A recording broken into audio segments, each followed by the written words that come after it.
Hello दोस्तों, कैसे हैं आप सब। एक बार फिर से स्वागत है आपका अपने यूट्यूब चैनल एनी एग्जाम में। दोस्तों, आज की इस वीडियो में हम पंजाब पुलिस कांस्टेबल भर्ती के लिए जनरल अवेयरनेस का सेट 1 देखेंगे। इसके अंदर जितने भी क्वेश्चंस रहेंगे वो प्रीवियस ईयर के रहेंगे, यानी कि पिछले सालों में जो भर्ती हुई है उसमें किस तरह के क्वेश्चंस पूछे गए थे पंजाब पुलिस कांस्टेबल भर्ती में, उसके क्वेश्चंस हम देखेंगे। तो ये सेट 1 है, तो वीडियो के अंत तक जरूर देखिएगा। वीडियो पसंद आए तो इसे लाइक, शेयर और इस एग्जाम की प्रिपरेशन के लिए चैनल को सब्सक्राइब जरूर कीजिएगा। तो फटाफट से पहले क्वेश्चन की ओर आते हैं और सेट देखते हैं। तो ये पंजाब पुलिस कांस्टेबल भर्ती का जो पेपर था 25 सितंबर 2021 को जो हुआ था, इसमें किस तरह के क्वेश्चन जो थे वो जनरल अवेयरनेस से पूछे गए थे, उसको हम यहाँ पर अटेम्प्ट करेंगे।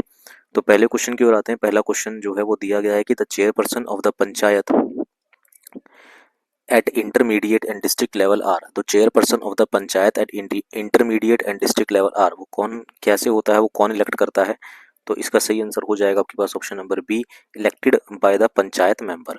तो जो चेयरपर्सन होता है किसका, head of the panchayat at intermediate and district level पर, वो होता है elected by the panchayat members. Option number B इसका आंसर हो जाएगा। अगला है a dash is a court's order commanding an inferior court. Dash जो होते हैं वो कोर्ट के ऑर्डर होते हैं, कमांड करता है इंफीरियर अपनी छोटी सी छोटे कोर्ट को और अ पब्लिक अथॉरिटी को to perform an official duty, की वो अपनी ऑफिशियल ड्यूटी सही तरीके से करे। तो उस रिट को क्या कहा जाता है, तो इसका सही आंसर हो जाएगा आपके पास option number A, writ of mandamus. Mandamus उसे कहा जाता है। अगला क्वेश्चन है which of the following fundamental right is not included in article 19 of the constitution of India. तो इस बताना है कि इसमें से कौन सा फंडामेंटल राइट है जो आर्टिकल 19 में इंक्लूडेड नहीं है। तो कौन सा नहीं है वो आपको बताना है। तो इसका सही आंसर हो जाएगा right to freedom of thought, belief और रिलीजियन। तो ऑप्शन नंबर फोर्थ इसका सही आंसर हो जाएगा। तो आर्टिकल 19 में नहीं आता है, तो ऑप्शन नंबर डी करेक्ट हो जाएगा, right of freedom of thought, belief और रिलीजन का। अगला है Punjab is bordered by which country. Punjab जो बॉर्डर है पंजाब का वो किस कंट्री के साथ लगता है, सबको पता है पाकिस्तान के साथ लगता है। ऑप्शन नंबर सी जो है वो आपका आंसर हो जाएगा, पाकिस्तान के साथ पंजाब की बॉर्डर यहाँ पर लगती है। और कौन सी डायरेक्शन में अगर बातें करें तो वेस्ट डायरेक्शन में। तो पंजाब के वेस्ट डायरेक्शन में जो है वो पाकिस्तान है। अगर पंजाब जैसे यहाँ पर वेस्ट है तो वेस्ट में आपके पास पाकिस्तान हो गया, ठीक है। अगर नॉर्थ की बात करें तो नॉर्थ में कौन लगता है, नॉर्थ में जम्मू एंड कश्मीर की बाउंड्री लगती है, ठीक है। और नॉर्थ ईस्ट की अगर हम बात करते हैं, यानी कि यहाँ पर अगर हम बात करें नॉर्थ ईस्ट की, तो यहाँ पर लगता है एचपी यानी कि हिमाचल प्रदेश की बाउंड्री यहाँ पर लगती है। और अगर साउथ की बात करें तो साउथ में आपके पास हरियाणा और राजस्थान की यहाँ पर बाउंड्री लगती है। आगे बात करते हैं according to the 2011 census what is the population growth percentage of Punjab. तो पंजाब की पॉपुलेशन ग्रोथ रेट कितनी थी, तो इसका सही आंसर हो जाएगा ऑप्शन नंबर ए, यानी कि 13.89% थी। ऑप्शन नंबर ए करेक्ट हो जाएगा, ठीक है। अगले की बात करते हैं। अगला क्वेश्चन बोला गया है कि विच of the following countries has the most Sikh population. ऐसी कौन सी कंट्री है जहां पर सबसे ज्यादा सिख पॉपुलेशन है, तो इसका सही आंसर हो जाएगा कनाडा। कनाडा में सबसे ज्यादा सिख पॉपुलेशन है। ऑप्शन नंबर ए करेक्ट हो जाएगा, Canada has the large number of Sikh population, ठीक है। अगले क्वेश्चन की ओर आते हैं। Who among the following certifies weather a bill is a money bill और नॉट। तो ये कौन तय करता है कि कोई बिल जो है वो मनी बिल है या नहीं है। तो ये कौन तय करता है, ये करता है आपके पास option number A, the speaker.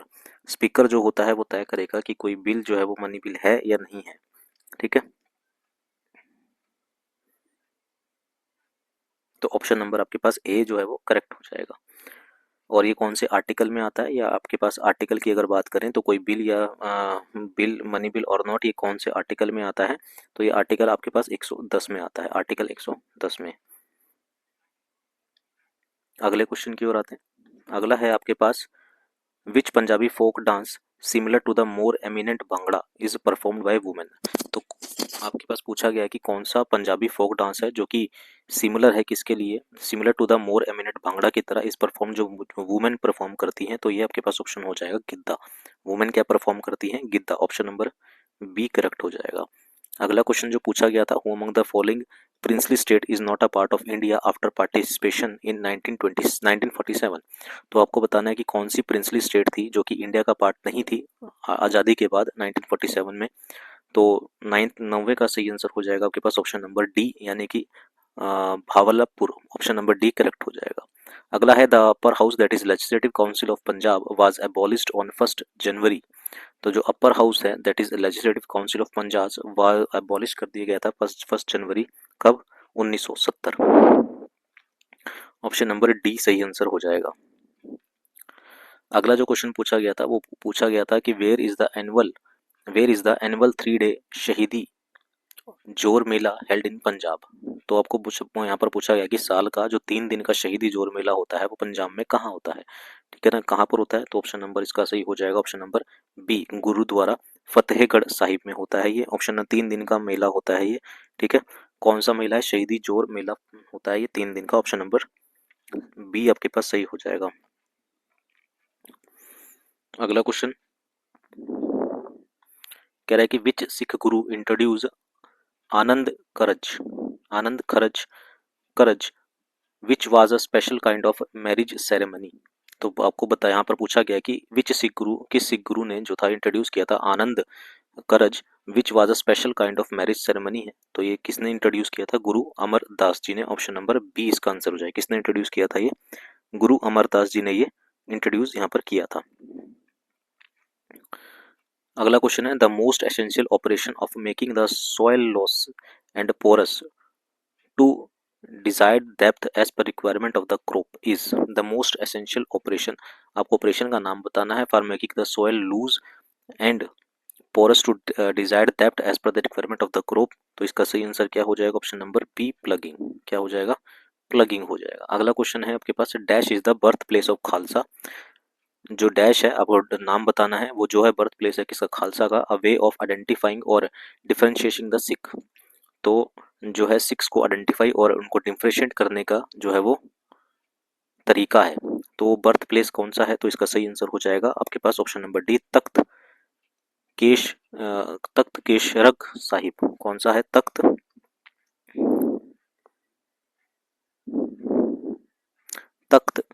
Keshgarh Sahib. Option number D इसका आंसर हो जाएगा, is the birth place of Khalsa.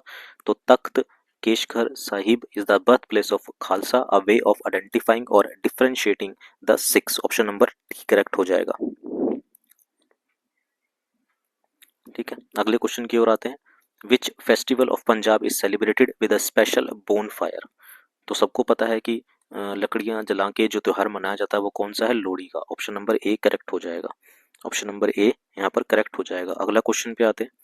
अगला क्वेश्चन है a joint military exercise named युद्ध अभ्यास 2021 का ये पेपर था, तो 2021 का पूछा गया है। लेकिन आपको देखना है कि ये युद्ध अभ्यास किन दो कंट्री के बीच में होता है, इंडिया और ऑप्शन नंबर क्या हो जाएगा, यूएसए के बीच में होता है क्या युद्ध अभ्यास। ऑप्शन नंबर ए करेक्ट हो जाएगा। Punjab means a land of, Punjab means का क्या मतलब है, land of 5 river. Punjab means a land of 5 reverse. ठीक है, Punjab means a land of, पन का मतलब 5 होता है अब, और आप का मतलब क्या होता है, वाटर। तो 5 नदियों का।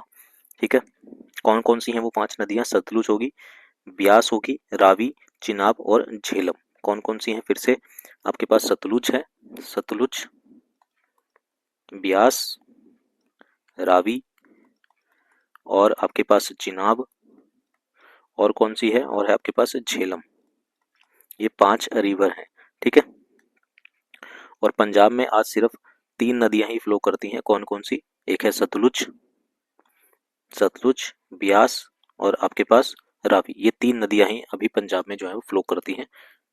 ठीक है, अगले क्वेश्चन की ओर आते हैं। Which two crops are the maximum cultivated crops in Punjab. तो मैक्सिमम कल्टिवेटेड क्रॉप्स कौन सी हैं, व्हीट एंड राइस है। ऑप्शन नंबर ए हो जाएगा।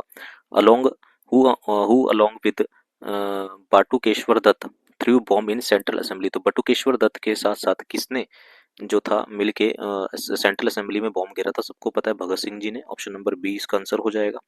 ठीक है, ऑप्शन नंबर बी। और कब गिरा था, अगर बात करें तो 1929 में। कब, 1929 में। और डेट की बात करें तो 8 अप्रैल वो डेट थी। तो 8 अप्रैल 1929 को बटुकेश्वर दत्त ने भगत सिंह जी के साथ मिलकर जो है वो सेंट्रल असेंबली में बम यहाँ पर गिरा था। अगले क्वेश्चन की ओर आते हैं। अगला है हमारे पास Konark sun temple is situated in. तो कोणार्क सन टेम्पल जो है वो सिचुएटेड है कहाँ पर, उड़ीसा में। ऑप्शन नंबर डी इसका आंसर हो जाएगा। तो Konark sun temple is situated in Odisha. अगला है हमारे पास, कह रहा है कि Pattachitra art form is native to which of the following state. तो पट्टाचित्रा एक आर्ट फॉर्म है which of the following states की, कौन सी स्टेट की है ये, तो ये उड़ीसा स्टेट की है। ऑप्शन नंबर ए इसका सही हो जाएगा। Sand dunes are found in which part of Punjab, तो सैंड डंस जो हैं वो पंजाब के किस क्षेत्र में पाए जाते हैं, तो साउथ वेस्ट में ये पाया जाता है। अगला है हमारे पास world largest solar tree has been installed in which state of India, तो वर्ल्ड का सबसे बड़ा सोलर ट्री है जो कि इंस्टॉल किया गया है इंडिया के किस स्टेट में, तो ये किया गया है वेस्ट बंगाल में। ऑप्शन नंबर सी इसका आंसर हो जाएगा। करंट अफेयर से क्वेश्चन हैं ये। अगला है हमारे पास the dash layer act as an invisible shield, एक लेयर है कौन सी जो इनविजिबल शील्ड की तरह हमारे पास एक्ट करती है, प्रोटेक्ट करती है हमें यूवी रेडिएशन से, तो कौन सी लेयर है वो ओजोन लेयर जिसे हम बोलते हैं। कौन सी लेयर है, ओजोन लेयर है ये। अगली बात करते हैं, under which of the following article of the constitution of India does the supreme court have power to issue a writ for enforcement of fundamental rights of a citizen, तो कह रहा है कि कॉन्स्टिट्यूशन का जो कौन सा आर्टिकल है जो सुप्रीम कोर्ट को ये पावर देता है to issue a writ for enforcement of fundamental rights of a citizen, तो इसका सही आंसर हो जाएगा article 32। Option number D correct हो जाएगा, आर्टिकल 32 आ जाएगा इसके अंदर सही आंसर। अगला क्वेश्चन है, which of the following article of the constitution of India direct state to organize village panchayat and endow them with power, तो आर्टिकल इस कॉन्स्टिट्यूशन का कौन सा आर्टिकल है जो डायरेक्ट करता है कि इसको स्टेट को एक आदेश देता है कि ऑर्गेनाइज किया जाए विलेज पंचायत को और उनको पावर दी जाए, तो इसका सही आंसर क्या हो जाएगा आपके पास, ऑप्शन नंबर 26 में का डी 40। आर्टिकल कौन सा है वो, आर्टिकल 40। अगला क्वेश्चन जो पूछा गया था, बोला गया था कि where is partition museum located in Punjab, तो पार्टीशियन जो म्यूजियम है वो पंजाब में कहाँ पर है, सबको पता है अमृतसर में है पार्टीशियन म्यूजियम। आगे बात है हमारे पास, which Punjabi singer sang the popular song Jai Ho, तो जय हो जो सॉन्ग है पॉपुलर सॉन्ग है वो किसने गाया था, तो ये गाया था सुखविंदर सिंह जी ने। ऑप्शन नंबर ए करेक्ट हो जाएगा। अगला क्वेश्चन पूछा गया है, कहता है कि which scheme by Punjab government will provide the jobless individual to get subsidy on purchase of 3/4 3/4 wheeler, 3 या 4 व्हीलर व्हीकल्स, या तो 3 पहिया वाहन या फिर 4 पहिया वाहन खरीदते हैं तो उन्हें क्या दी जाएगी, सब्सिडी दी जाएगी, तो इसका सही आंसर हो जाएगा आपके पास ऑप्शन नंबर बी, अपनी गाड़ी अपना रोजगार स्कीम। ऑप्शन नंबर बी इसका आंसर हो जाएगा। अगला क्वेश्चन है, कह रहा है कि विच of the following disease is caused by fungi, तो फंगी के द्वारा जो डिजीज होती है वो कौन सी होती है, ring worm. Option number A correct हो जाएगा। इससे अगला क्वेश्चन जो पूछा गया था वो गया था, in law of reflection of light, in law of reflection of light the angle of incidence is equal dash, तो in law of reflection of light the angle of incidence जो होता है वो किसके बराबर होता है, द एंगल ऑफ रिफ्लेक्शन के बराबर होता है। ऑप्शन नंबर सी करेक्ट हो जाएगा इसका। अगला है हमारे पास, waste that decay naturally and in a way that is not harmful to the environment is called, तो waste that decay naturally and is and in a way that not harmful to environment, तो environment को कोई नुकसान नहीं होता उसमें जब हम वेस्ट को डीके करते हैं तो इसे क्या कहा जाता है, तो इसे कहा जाता है आपके पास option number B recycled waste. अगला है, who found the literacy club Anjumane Punjab, तो लिटरेसी क्लब जो था वो चलाया था किसने, अंजुमाने पंजाब, तो किसने चलाया था उसका नाम बताना है, तो ये थे आपके पास option number A doctor Gottlieb William Leitner. कितना टफ नाम है भाई, पढ़ लेना, पंजाबी मेरे को आती नहीं तो पंजाबी में पढ़ लेता, मेरे पास इंग्लिश में है ये, तो ऑप्शन नंबर ए करेक्ट हो जाएगा। 34वें क्वेश्चन पे आते हैं। 34वां क्वेश्चन पूछा गया था, human heart has how many chamber, सबको पता है एक मानव दिल में जो है ह्यूमन हार्ट में कितने चैम्बर होते हैं, 4 होते हैं। लास्ट क्वेश्चन जो जनरल अवेयरनेस से पूछा गया था, the chief election commissioner of India has removed from office only through the impeachment by, तो जो चीफ इलेक्शन कमिश्नर होता है इंडिया का उसको रिमूव किया जाता है only through the impeachment by, किसके द्वारा, तो ऑप्शन नंबर इसका सही आंसर हो जाएगा पार्लियामेंट, तो पार्लियामेंट में उसकी इम्पीचमेंट के द्वारा जिसे रिमूव कर दिया जाएगा, तो ऑप्शन नंबर ए करेक्ट हो जाएगा। तो ये 35 क्वेश्चन थे, आपने यहाँ पर ये देखा कि इन 35 क्वेश्चन में सारे चीज़ों से क्वेश्चन पूछे गए हैं, चाहे वो आपके पंजाब जी के हो, चाहे वो करंट अफेयर हो, चाहे वो हिस्ट्री से क्वेश्चन हो, चाहे वो साइंस से क्वेश्चन हो, चाहे वो कॉन्स्टिट्यूशन यानी कि पॉलिटी से क्वेश्चन हो, ठीक है, चाहे वो ज्योग्राफी से क्वेश्चन हो, तो हर चीज़ से यहाँ पर जो है वो क्वेश्चन पूछा गया है। तो आपको हर चीज़ पता होनी चाहिए, पंजाब जीके से लेके आपका जनरल अवेयरनेस के सभी पोर्शन आपको पता होने चाहिए, ठीक है ना, चाहे वो हिस्ट्री हो, ज्योग्राफी हो, पॉलिटी हो, साइंस हो, तो हर जगह से स्टैटिक जीके हो, तो हर जगह से जहाँ पर क्वेश्चन पूछे गए हैं करंट अफेयर से पूछे गए हैं। तो ये थी हमारे पास जनरल अवेयरनेस की पहली वीडियो। उम्मीद है सभी के सभी क्वेश्चंस आपको पसंद आए होंगे। इसी तरह से और क्वेश्चंस की प्रैक्टिस के लिए और प्रीवियस ईयर पेपर्स में देखने के लिए कि किस तरह के क्वेश्चन पूछे गए हैं, चैनल को सब्सक्राइब जरूर कीजिएगा। मिलते हैं अगले पार्ट में, अभी के लिए इतना ही रखते हैं। Thank you very much.